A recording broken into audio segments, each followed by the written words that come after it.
Jungle out there, right? A jungle on the internet. There's been a lot of publicity lately, concern about young people on the internet, specifically relating to one or two websites, MySpace.com being among them. The concern has ranged at times to hysteria. How dangerous is it really, and what should parents seriously, significantly be doing as opposed to just panicking and throwing out the computer? We have with us an internet computer safety expert. Officer Steve DeWarns is with a local police department, and he runs InternetChildSafety.com. He's a consultant in this area and talks to parents and kids. First thing, the best metaphor that I've heard from him is the one about a billboard on 101. This is what you tell kids. Right. I teach to students all throughout the Bay Area, and when I come into a classroom, I'll ask students, I'm going to give you the opportunity to have your very own billboard along Highway 101.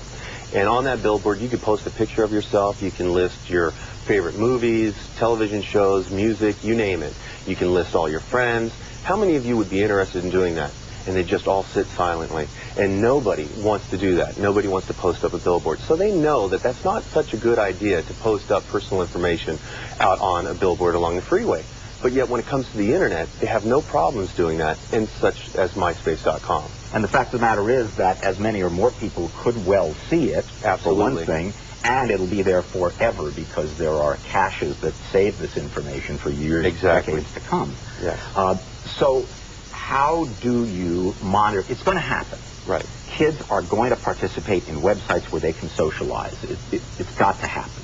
How does a parent help to deal with that? What are some of the specific things that parents can do? Well, it was mentioned earlier that you need to monitor what your kids are doing online, and whether that's just periodically sitting down with them and learning along with them on the computer, or just installing some kind of keystroke logger software, just so you can kind of keep an eye on what they are doing and what they're getting involved with. A couple of things here.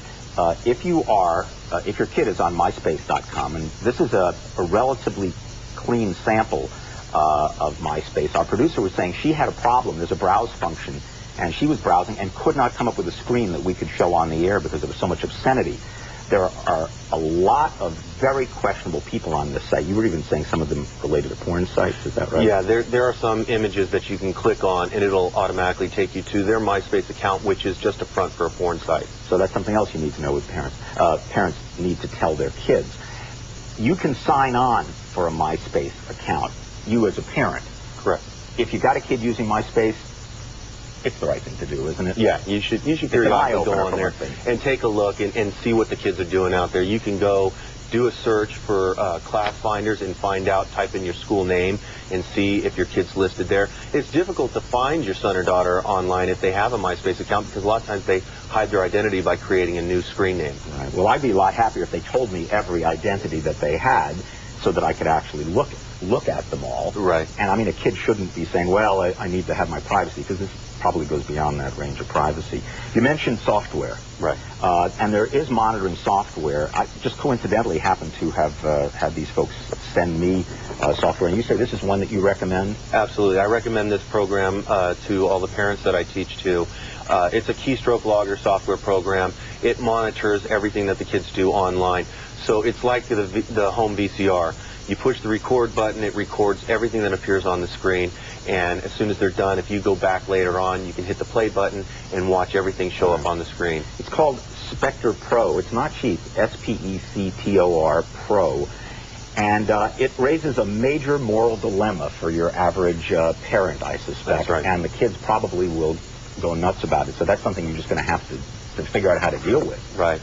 Any suggestions on how you tell kids? Well, it's really up to a parenting in issue and in your relationship that you have with your child, because it's like peeking in at their diary or their journal. Yeah. And if you come across something shocking that way, how do you address that issue?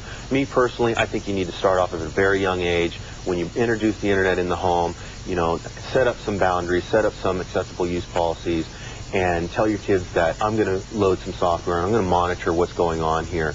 And that should take care of some things. But I have other parents that tell me, no, I want to keep it away from them, and I want to kind of peek in, because I think they're just going to go underground and go somewhere else and do it. Right. So that's a decision that folks are going to have to make, and they're going to have to make it with their kids. But I guess the most important thing is get on the. You've got to be technologically savvy enough yourself to keep track of what your kids are doing. Sure, sure. It's a learning experience. And your kids, if you sit down with your kids on the computer, they'll teach you things. Yes, they will. So thank you, Officer Steve DeWarns of InternetChildSafety.com. We appreciate .net. Oh, I'm sorry. Oh, of course, silly me. Internet Child Safety Net. Duh. Thanks very much. Great. Thank you for having me. I appreciate it. Talking to us. And Marty and Isabel, do you have your MySpace accounts? Have you logged on yet? No, but it hits close to home. My kids have them. Yep. And my daughter has one, and the first time I looked at it, I don't know if there was something there was a discrepancy. I don't want to violate her privacy. There was a little discrepancy that we talked about. Right. But one thing that's really good is her picture on the front page. It's a picture of her favorite coffee shop, the cup. Oh, good. Not her face. Good idea. Which makes good sense to me. Yeah, the internet has so many glorious powers, but it also is could be quite perverted when it wants to. Well, it's like anything else. People will find a way to abuse it.